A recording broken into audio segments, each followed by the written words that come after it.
Let's talk about the lack of Asian representation in the media and its effects. But first, let's review an important theory, social identity theory. To put it simply, social identity theory is a theory that predicts certain intergroup behaviors based on the group memberships to which an individual belongs. So, what does this have to do with the lack of Asian representation in media? Well, a part of social identity theory predicts that racial or ethnic groups will have a more positive outlook on their racial identity and have a higher sense of self-esteem if there is an internal, positive view of their in-group.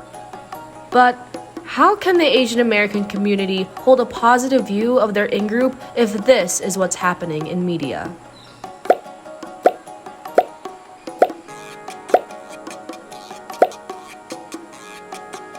One White House official who used the term Kung Flu, referring to the fact that this virus started in China. Is that acceptable? Is it wrong? Are you worried that having this virus be talked about as a Chinese virus, that might... I wonder who said that. You know who said that? I'm not sure the person's name, but would you condemn the fact... Say the term again.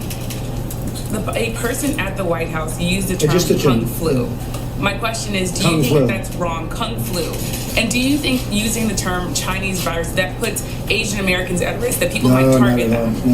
No. I think they probably would agree with it 100%. It comes from China. There's nothing not to agree. Okay, how about last question? The COVID pandemic sent anti-Asian hate through the roof.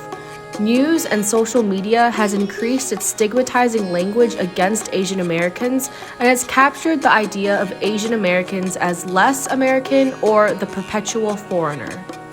Bias towards Asian Americans has increased, leaving them with the consequential impacts of social, health, and economic challenges. When it comes to the news, rhetoric is not harmless. Now, let's take a look at Asian representation in film.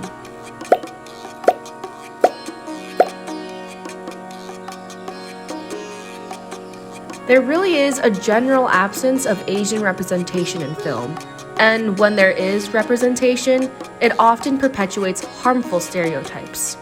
Experiencing negative stereotypes can become visceral memories, especially for young children who are still developing their identities. Asian role models who exhibit strength and courage are important to Asian Americans, but unfortunately, there are not that many of them compared to other groups. Nerds, martial arts masters, computer geniuses, and submissive wives should not dominate Asian representations in media. So let's see how this impacts Asian Americans, and let's circle back to social identity theory. The effects of exposure to positive portrayals of Asian Americans has shown the favorability within the in-group. Media is the most effective way at promoting group members to think more positively about themselves and increase their own self-esteem. So, what needs to happen? Let's celebrate Asian voices and advocate for positive portrayals of Asian characters. Studies show that the quality of media representations of race/ethnicity is meaningful for racial/ethnic consumers. Additionally, studies have shown that when positive representations of Asians are portrayed in the media, the better and more positive outgroup responses become. And the more positive outgroup responses are, the higher the self-esteem for in-group members. To wrap it up, let's help younger generations of Asian Americans by including more positive portrayals of Asians in the media. Let's also stop the stigmatizing language against Asian Americans in news outlets. It really isn't that hard. Thanks for watching.